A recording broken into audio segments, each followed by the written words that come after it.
Welcome to USA Global TV and Radio, where our mission is to provide education, entertainment, hope, and inspiration. USA Global TV and Radio connects you with experts and audiences all around the world every single day to help you succeed in business and to live a richer life.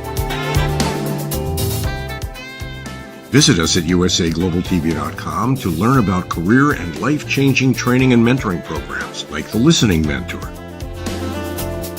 Subscribe to our newsletter to stay informed about our special programs and offers.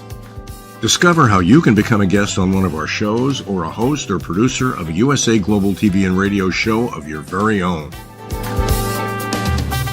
That's USA Global TV and Radio, where the doctor is always in.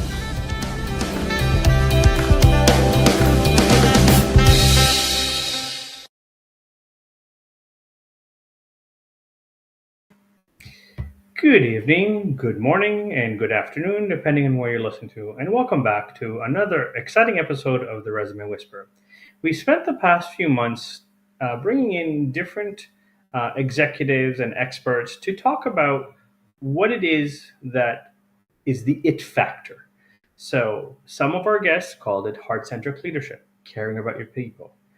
I, as a corporate culturist and resume whisperer, and again, my name is JosefStetter, in case you missed, but previous episodes, talk about the importance of appreciating the people that work for you, taking care of them, creating, an environment where people are excited to go to work. Because sadly, 80 to 90% of people in North America hate their job. And so I've had different experts bring it from a different perspective. So in some cases, they talk about, here's the work-life balance that we have in terms of vacation, in terms of benefits. Some of them talk about, getting away from the ivory tower and, going down to the frontline worker and speaking to them and understanding what their needs are, what their wants are, and how to integrate that into the organization. Others have talked about kind of here's some of the things that they do in terms of having fun in the company and so forth. So I want to expand a little bit more this whole notion of corporate culture.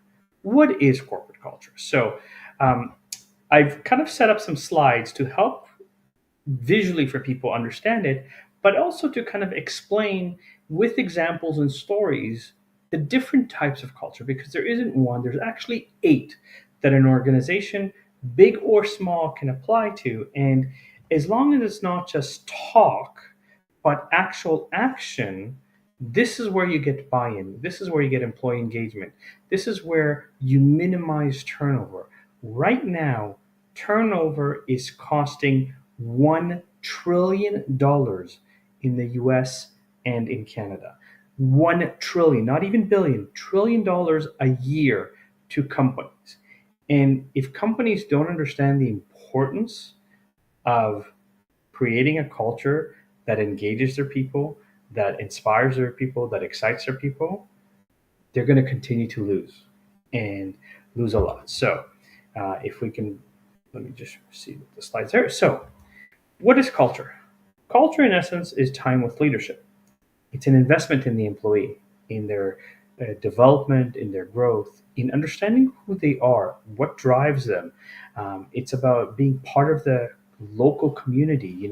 It's not enough to just say we've donated money to feed the homeless, we got our tax receipt, we did a little bit of PR, let's smile. Employees today, especially millennials and Gen Zs, want to feel like they personally contributed to somebody, right? What are the personal values? What are the company values, right? And how do they coexist to drive a company forward? Because, and I'm going to quote Guy Kiyosaki, who was the evangelist for Apple when it first hit the market. He used to say, executives go to retreats and they spend a whole weekend trying to come up with a brilliant mission statement and a brilliant vision statement that has all the right fancy words. And then he jokingly said, if you go to Burger King and ask the manager, not even the employees, but the manager at a local Burger King, what is the mission and vision of Burger King? Unless there's a plaque right in front of their eyes that says what the mission and the vision are, chances are they won't know at all. And the problem is that, again, in most cases, the mission, the vision, the idea of culture is buzzwords that are coming from leadership but are not translated, are not transferred, are not practiced. Someone once said that culture eats strategy for breakfast. And I happen to agree with this statement because I think we don't understand how important. So, people want to feel like they're accepted. They want to know that what they're doing is congruent and current or relevant to that there's integrity, that there's clear communication. Of the top 10 reasons why people leave a job, not understanding what's expected is one of the biggest. And not having any opportunity to share ideas or grow within a company is number one, right? What are the goals and values? Are they clearly defined? The intended effects of certain behaviors, are there different tribes or cultures or even within departments, strategic business units that behave differently and create different types of environment, right? We need to be very aware of this. So a survey from Culture Amp found that employees that didn't receive timely information in the workplace were 57% less likely to believe their leaders are making effective decisions. Think about that. That's more than half the organization that, if they don't get clear communication, does not trust the leadership, which then creates I will do the bare minimum just to get my paycheck. So really, culture is so important. We as human beings, we need to connect. When we connect with people, we are 7 times more engaged in jobs. So even though people today can work remotely or hybrid or anything like that, I think that 56% of people that work from home said they miss the water cooler conversation. They miss that opportunity to feel like they're working with other people. And so, very simple strategies like do lunches, even if it's via Zoom, where people are eating together. But instead of talking about work, you're talking about movies and television and music and everyday life, right? 40% of the people that, since the coronavirus outbreak began, uh, felt that the company has never asked how they're doing, and that 38% said that their mental health suffered. So even though they were working at home, which a lot of people prefer, that lack of human connection, that lack of I care about you, made a massive impact. Think about what I'm saying as it affects you. Sadly, the statistics say that 80 to 90% of people in North America hate their job. Now, the word hate is very, very powerful. Hate, not dislike, hate. Why do they hate their job? Because of things like this, because there is no culture. In 2019, Glassdoor did a survey where 75% of employees paid close attention to company culture before applying for a job, or potential employees. And 56% went further to say culture was more important than the salary. This is especially true with the millennials, the Gen Zs, even sometimes the Gen Y. They will look you up and see what the reputation is. They will reach to people that work in the company. And if the people there are miserable, they won't want to work with you.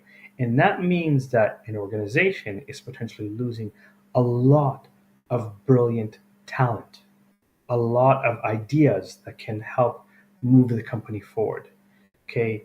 According to James Heskett, professor at Harvard, culture can account for 20 to 30% of the differential in corporate performance when compared with culturally unremarkable competitors.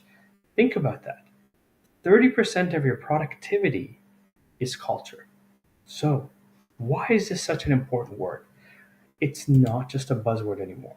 So, there are 8 types of culture, and every organization needs to decide what it is. So, the first one is learning, the idea of exploring, expansiveness, creativity. A great example of that is Tesla. They have this mantra of changing the world, and they're always first to innovate. Elon Musk released all of the patents for his electric cars for the Tesla so that other car manufacturers can come to market and catch up.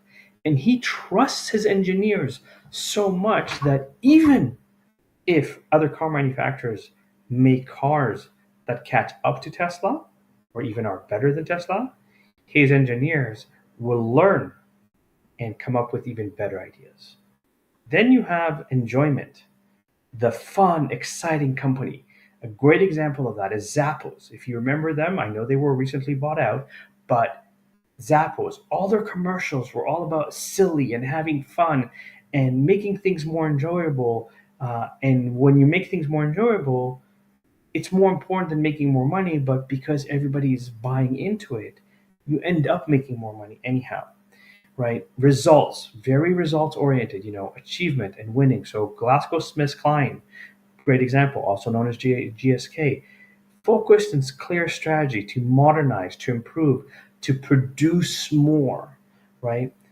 Authority. You want to be the strength, the decisiveness, the boldness. So Huawei Technologies, they're the number 3 cell phone manufacturer in the world behind Samsung and Apple. Now, here's the interesting thing about that, right? Samsung owns about 43% of the cell phone market. Apple has 24% of the cell phone market. And Huawei has about 21% of the cell phone market. Now, Huawei is very popular in Asia, not as popular in North America, but they still have 21%. So the authority is kind of the lone wolf, the spirit of the company. It's battle with the lions. And again, Samsung and Apple are massive, and they have huge amounts of revenue, and Huawei is keeping head to head with them, right? And those of you who love nature know that wolves have a terrifying ability, because they have a strong desire to win and they don't fear losing. So these are 4 types. They're very different. Now, it's okay to have 2 at a time that define your culture, but make sure you're not just speaking about what the culture is, you're actually engaging it. You're actually having people buy into it, right? So I've talked several times that I built a call center from scratch that was supposed to generate $300,000 for the year, with restrictions that my team called leads that are more than 4 months old and more than 50 miles from the nearest campus. Now, because I am a personality that loves to have fun, I made sure that my team, each one of them had nicknames. We had fun nicknames like Officer and Giggles and Hot Mama. She was a 60-year-old mom. Like, she was kind of mom to everybody, but we had fun with it. Every Friday, I bought you know, donuts or cookies or something. And my team got so excited about having food that they started bringing in food every Friday, and they took turns for it, right? I bought a foosball table and I put them in the lunchroom. I said, if you just had a really harsh call where somebody was screaming at you and yelling at you, get off the phone, go smack the foosball table, just get that anger, go for a walk, clear your head for 10 minutes, come back. And I created such a culture where people were excited to work not only together because the team was rewarded, but also individuals were rewarded. And because of that, no matter what, we always beat our numbers and did $2.25 million in less than 6 months. So it wasn't just preaching it, it was actually being it, doing it, acting it kind of thing, right?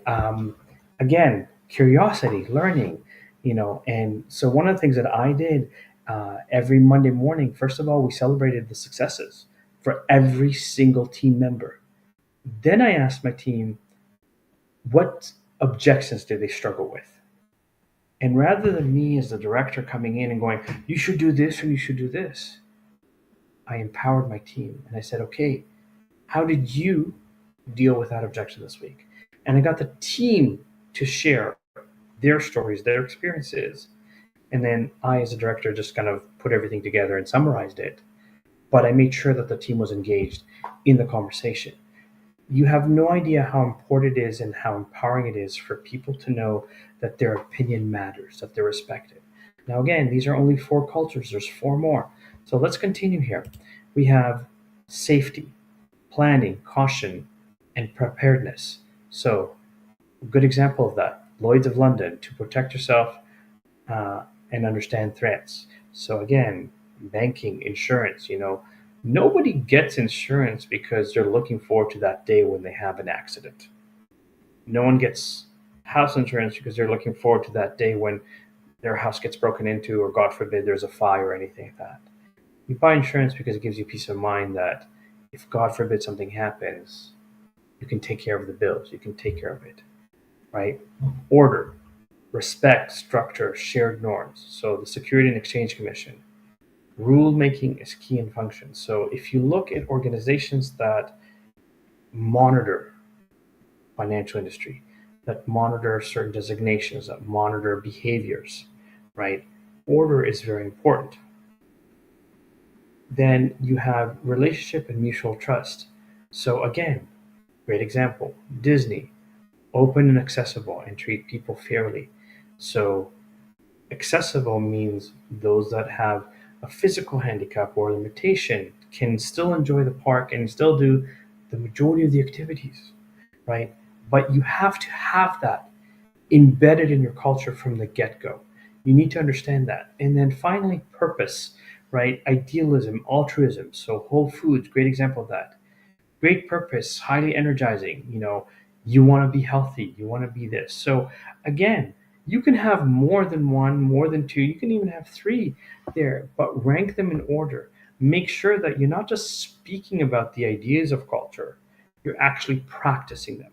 And if you practice them, you can create. So, going back to Guy Kiyosaki, and again, I think he was way ahead of his time. He said, instead of a mission and a vision statement, have a mantra, 3 or 4 words. Nike, just do it. Speaks for itself, right?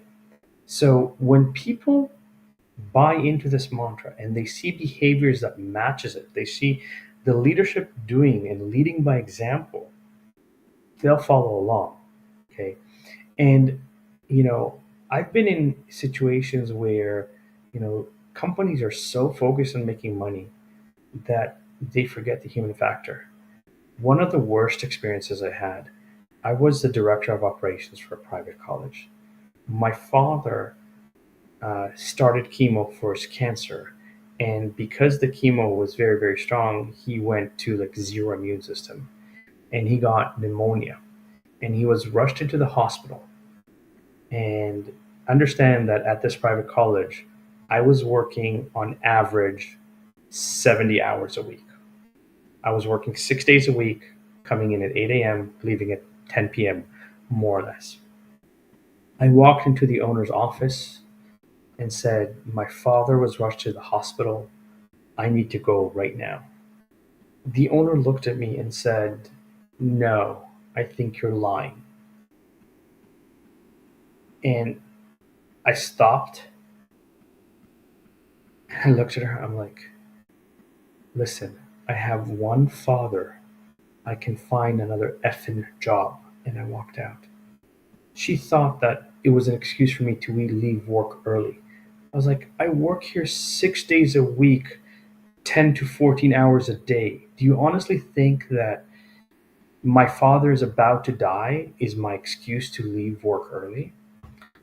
The next day I came into the the school, the college, with my box ready to pack my thing. The owner came into my office, was like, how's your dad? I'm like, he's in ICU, he's stable, but I'm gonna go back to the hospital tonight.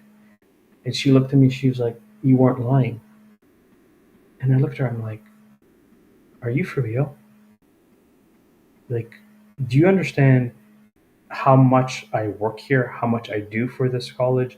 And you think that my best excuse for taking some time off is I need to go to the hospital, right? I quit very shortly thereafter, and then I reported her for a few things that weren't done on the up and up as part of processing some of the students and so forth. But this is where, again, nothing wrong with I want to make more money, I want to grow. I'm an entrepreneur, I understand that. But not when it costs you human dignity or human decency, right? There's a level and a time and a place for everything. Okay.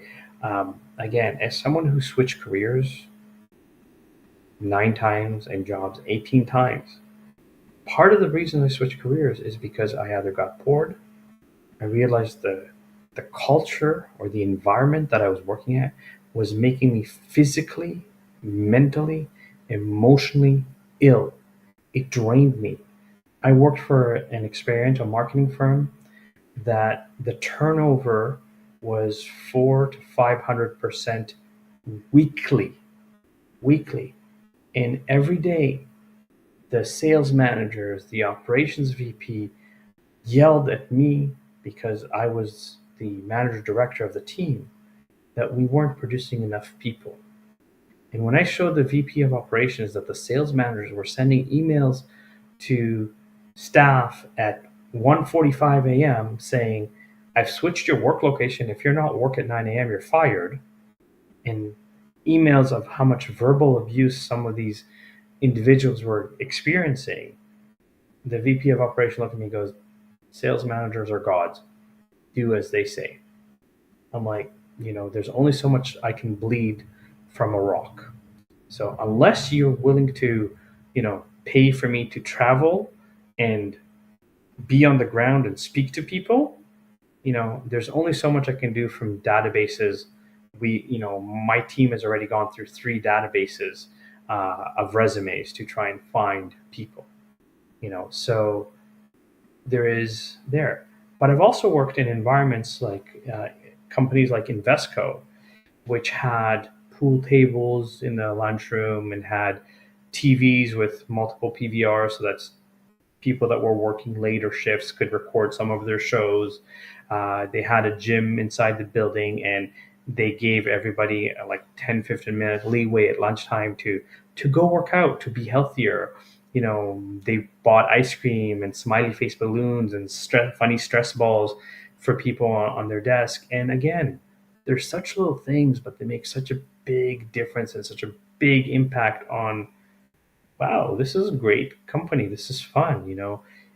Yes, they had like sports team, but they went out of their way to do social things that got people engaged and got people excited. So no matter how long or how hard they worked, there was always a level of I appreciate. They had a beautiful library inside again, in the lunchroom area where people can go quietly and read and just reset.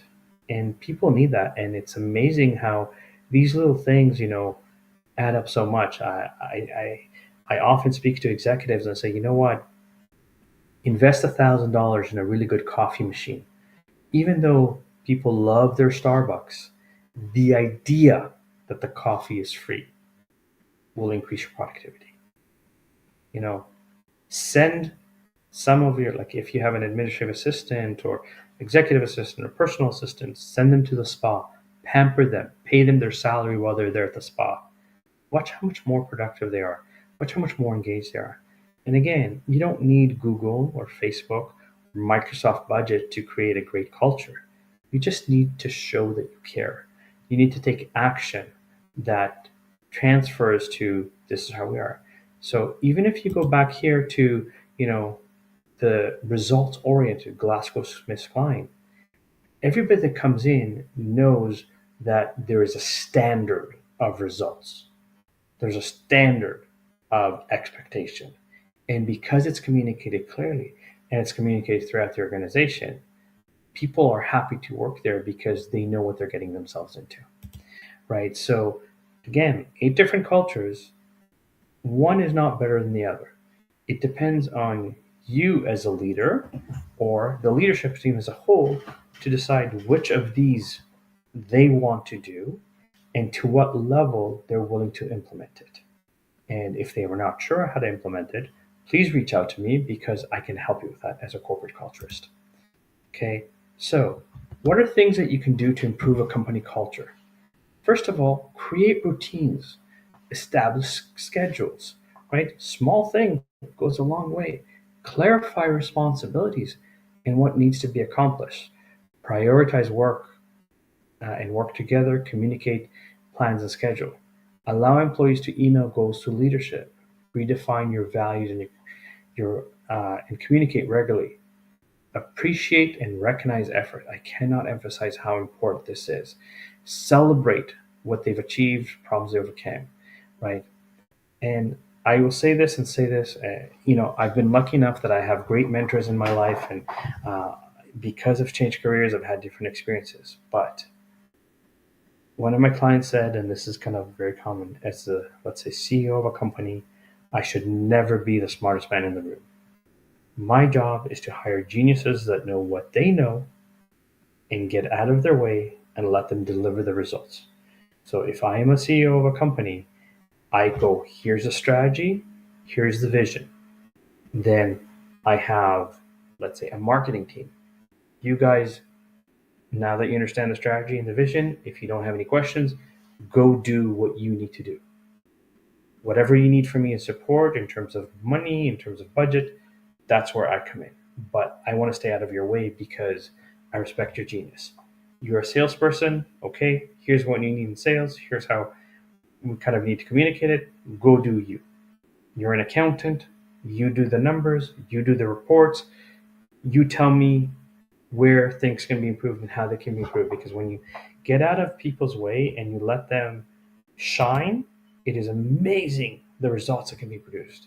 So make people feel they're part of the team. The statistics I gave you at the beginning of the show, right?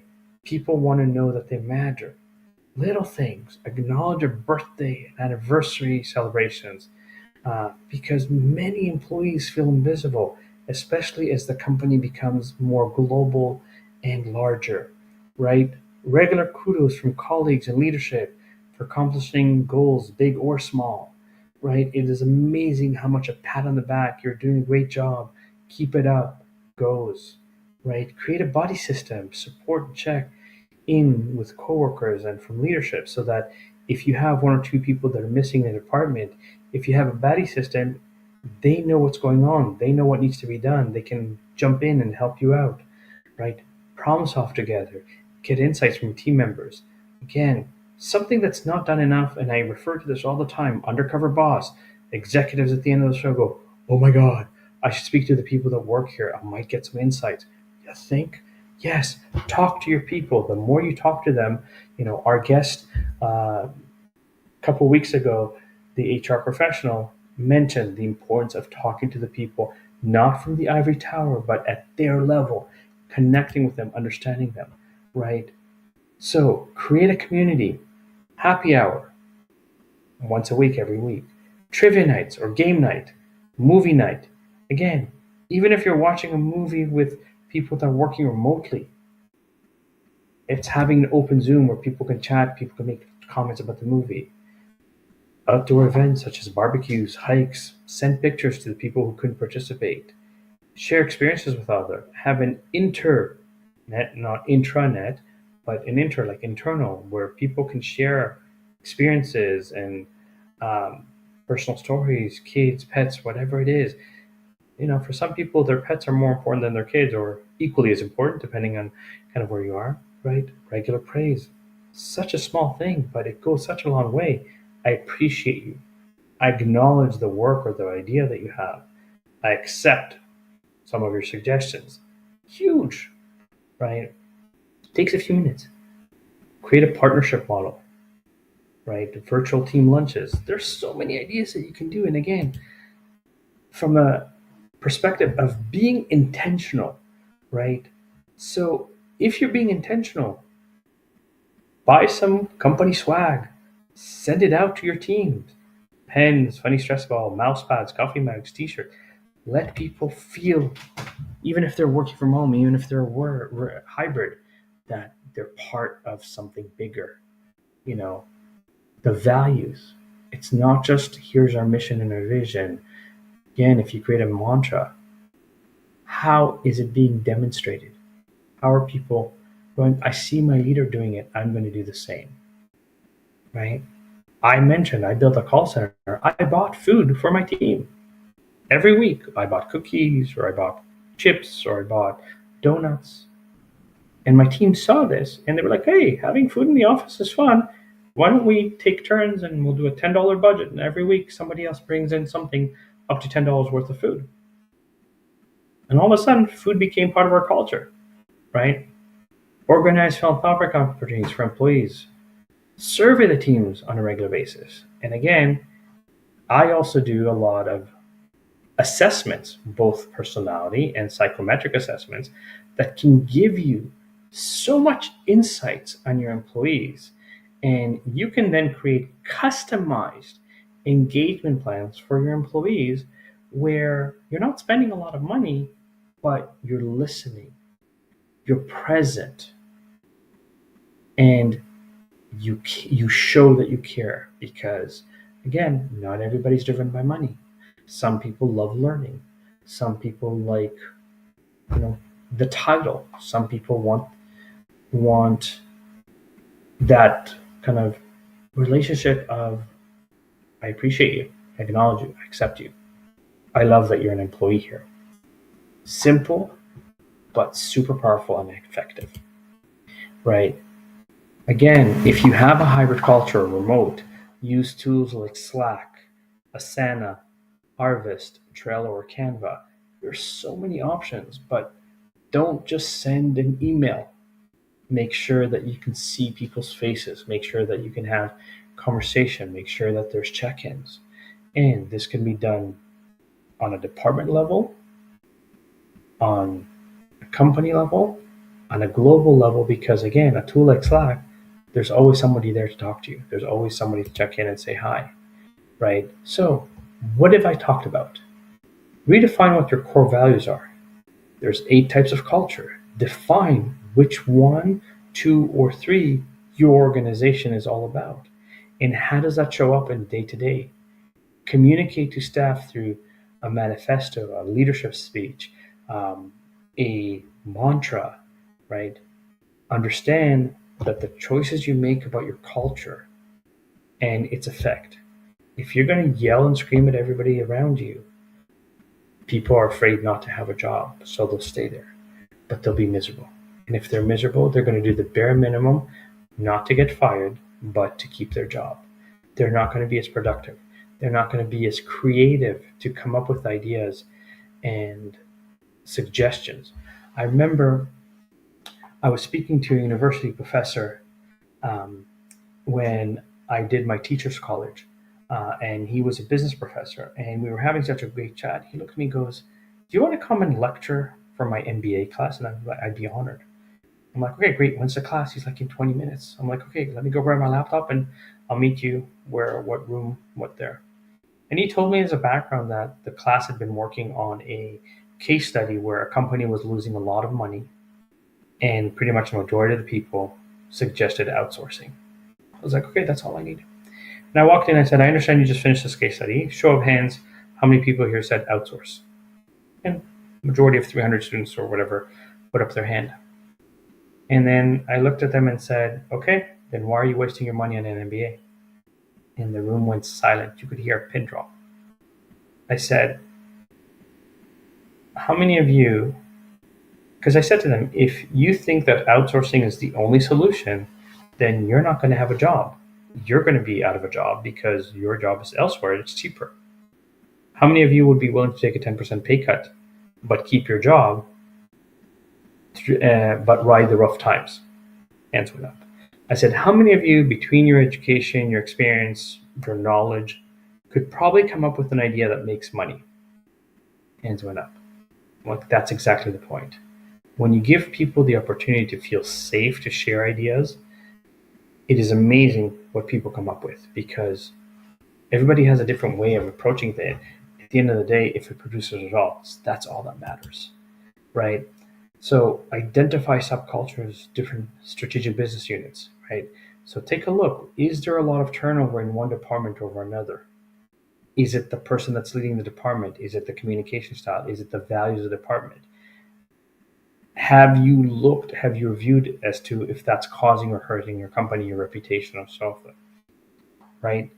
Orienting leadership and employees on culture on a regular basis, implementing social committees, implementing strategies that show that you care, right? Create KPIs that measure the leadership style, the organizational culture, the results that are being produced. Communication is the key. Okay? Okay, now, this is kind of a little bit, so I'm going to stop with the slides here, but I want you to understand something. There is a high level of integration where, whether it's learning management right now, which is exploding like crazy, especially after the pandemic, whether it's the $1 trillion in employee turnover, okay, it's not give everybody a big raise. Let me be clear about that. On the top 10 reasons why somebody leaves a job, salary is number 7. Lack of culture, or where people feel appreciated, accepted, acknowledged, lack of clear communication, lack of opportunity to share ideas and to grow are the top 3. And this is why culture is more important than ever. It is not just a buzzword. It is not yeah, we have a culture. Because if you state that you have a culture, you better damn well practice it. Because if you don't, it's going to hurt you, because your employees are going to be disengaged. They're going to start posting complaints. And even if they lose their job, those complaints can be found online, and it's going to hurt your reputation, right? Times have changed drastically. And companies that understand the importance of taking care of their people, getting them engaged, keeping them interested, will end up being ahead of everybody else. Okay. My name is JosefStetter, and I'm the Resume Whisperer, and I'm a corporate culturist. I hope that you've enjoyed this show and that you've learned a thing or two about what makes culture. Again, this is a massive topic. It's not just a 40-minute show. This is something I could probably talk about for, I don't know, a week or two, because there's so much and so many layers of the onions to peel.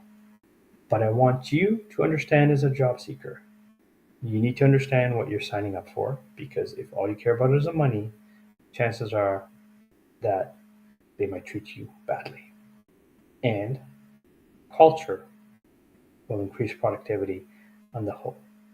For leaders, business owners that are ready to hire and bring the team, please message me and talk to me so that I can be of service to you and I can help you make great strategic decisions in growing your business.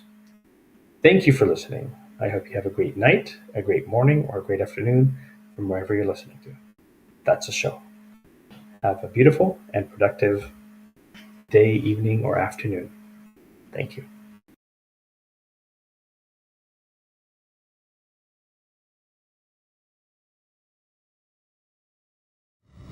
The last few days have been really amazing. I had the trainer course from the British School of Etiquette. And I must say it's been one of the best decisions I've ever made and one of the best investments I've made in my own training and development. Now, words alone will not describe the transformation and the positive path that I have traveled with the British School of Etiquette. I find really I learned a lot from the lessons this time I came. The last few days with the British School of Etiquette have been fantastic. And what I've learned now is really beyond my expectations. This is the most rewarding experience and the best investment I have made this year. It was just great. I learned so much, and when I go back to Belgium I will incorporate a lot of it into my day-to-day life and business. It's been absolutely wonderful for the whole week that we were here. I feel transformed, and I feel like blowing a trumpet and tell people, come and do this school. This class is the best. This is the best school ever. You should take it. It will change your life immediately. I am now able to teach other people how to bring the best of them. Thank you. Thank you, BSc. Thank you. Thank you so much. Thank you.